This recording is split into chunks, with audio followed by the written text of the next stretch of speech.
નમસ્કાર મિત્રો, જય શ્રી કૃષ્ણ. અત્યારે બહુ પવિત્ર પુરુષોત્તમ માસ અધિક માસ ચાલી રહ્યું છે, તો એના વિશે એક નવો વિડીયો લઈને આપની સમક્ષ આવી છું. આશા કરું છું દરેક વિડીયોની જેમ આ વિડીયોને પણ તમે લાઈક અને શેર કરશો. સાથે મારી ચેનલને સબસ્ક્રાઇબ ના કરી હોય તો કરી દેવા વિનંતી અને બેલ આઇકન પ્રેસ કરી દેજો. આજે હું તમારી સાથે વાત કરીશ કે પુરુષોત્તમ મહિનામાં પુરુષ સૂક્તનો પાઠનો હોમ અને પૂજા કરવાના ચમત્કારિક ફાયદા શું હોય છે. અત્યારે પુરુષોત્તમ મહિનો ચાલે છે, એને અધિક અને મળ માસ પણ કહેવામાં આવે છે. પુરુષોત્તમ મહિનામાં પુરુષ સૂક્ત પાઠથી પૂજા અને હવન હોમ કરવાથી ભગવાન વિષ્ણુ ભક્તોને જીવનના અવરોધો અને નકારાત્મક શક્તિઓ દૂર કરવાના આશીર્વાદ આપે છે. પુરુષ સૂક્ત હોમ કરવાથી તમારા જીવનમાં પ્રચંડ વિજય, સફળતા, સંબંધોમાં સુમેળ, સારી સંપત્તિ, સમૃદ્ધિ અને જીવનમાં તમામ ક્ષેત્રે સફળતા મળે છે. આ પુરુષ સૂક્ત હોમમાં 4 પ્રકારના પુરુષાર્થ એટલે ઈચ્છા, ધર્મ, મોક્ષ અને કામ અને અર્થ પ્રદાન કરે છે. ભગવાન વિષ્ણુ પુરુષ સૂક્ત હોમમાં સમર્પિત છે. જેઓ બાળકો ઈચ્છે છે પરંતુ ગર્ભવતી થવામાં મુશ્કેલી અનુભવી રહ્યા હોય એમના માટે આ હોમ એકદમ અસરકારક છે. માતા પિતા એમના બાળકોના સર્વાંગી વિકાસ અને કરવામાં પ્રોત્સાહન આપવા માટે આ પુરુષ સૂક્તના પાઠ કરી શકે છે. પુરુષ સૂક્તનો હોમ કરવાથી જે વ્યક્તિઓ સંતાનની ઈચ્છા રાખે છે તેઓના કાર્યમાં પણ સફળતા મળે છે. તેથી તેઓ જીવનમાં આનંદ અને સ્થિરતા પ્રાપ્ત કરી શકે છે. પુરુષ સૂક્ત હોમની મુખ્ય આંતરદ્રષ્ટિ શું છે? તો પુરુષ સૂક્ત હોમમાં મુખ્ય દેવતા ભગવાન શ્રી હરિ વિષ્ણુ છે. તો પુરુષ સૂક્ત હોમ ભગવાન વિષ્ણુ એમના ભક્તોને સારું આરોગ્ય, બુદ્ધિ, શાંતિ અને જીવનમાં સુખ તેમજ બાળકના જન્મની સુવિધા માટેના આશીર્વાદ આપે છે.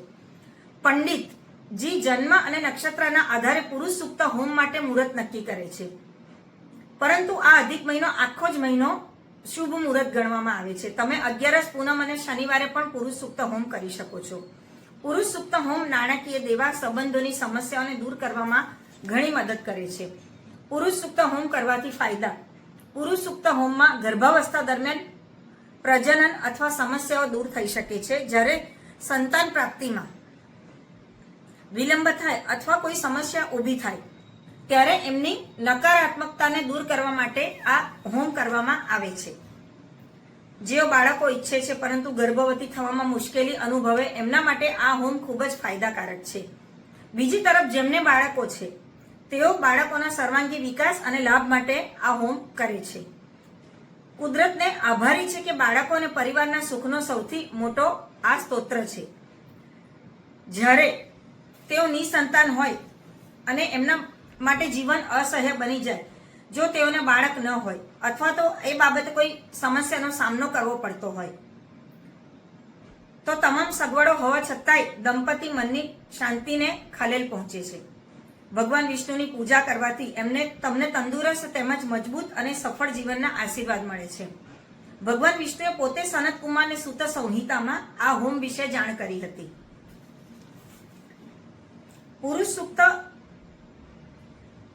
હોમ ભક્તોને તમામ કાર્યોમાં ઉત્કૃષ્ટતા, તમામ જગ્યાએ સફળતા, શાંતિ અને જીવનમાં સંપૂર્ણ સુખ સાથેના આશીર્વાદ આપે છે.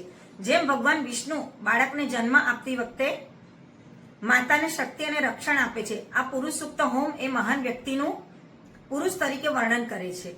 જેમાં 16 શ્લોકો, 1000 માથા, આંખો અને પગ છે.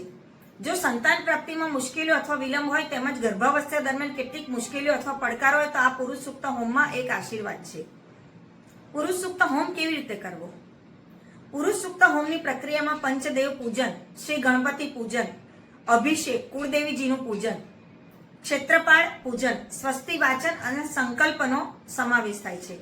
પૂજા સેવામાં દરેક ગ્રહના સ્તોત્રથી અભિષેક,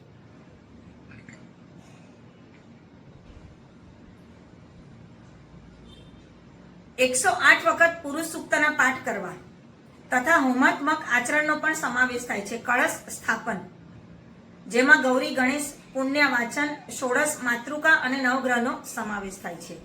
આ બધું જાતે પણ કરી શકાય. સૌથી વધુ જાણકાર પંડિતો તરફથી સૌથી મોટી પૂજા સેવાઓ પણ તમે કરાવી શકો. પંચદેવની પૂજા, નવગ્રહ પૂજા તેમજ પુરુષ સૂક્ત હોમ કરવા માટે સંપૂર્ણ સમય 3 થી 4 કલાકનો લાગે છે. કોઈ પણ પ્રકારની આર્થિક, શારીરિક, માનસિક કે તકલીફ હોય તો આ પૂજા હવન કરાવવાથી ભવિષ્યમાં જીવનમાં કોઈ પણ સમસ્યા કે તકલીફો સતાવતી નથી. બીજી તરફ ખૂબ જ ઝડપથી, સરળતાથી સુખી, આનંદભર્યું જીવન થઈ જાય છે. જેમને સંતાન ના હોય એમને સંતાન પ્રાપ્તિ થાય છે. તેથી આ અધિક મહિનો અડધો પૂરો થઈ ગયો છે. તો જરૂરથી જેમને આ બધી સમસ્યાઓ નડતરરૂપ થતી હોય તો આ પુરુષ સૂક્તનો હોમ કરાવી શકે છે. અને શ્રી ભગવાન હરિ વિષ્ણુની કૃપા મેળવી શકે છે. મારા આ વિડીયોને જરૂરથી લાઈક અને શેર કરજો, જેથી દરેકને આનો લાભ મળી શકે. ફરીથી નવા વિડીયો, નવી વાત સાથે મળીશું. પૂર્ણ પુરુષોત્તમ ભગવાનની જય, અધિક માસની જય, વિષ્ણવે નમઃ. જય શ્રી કૃષ્ણ.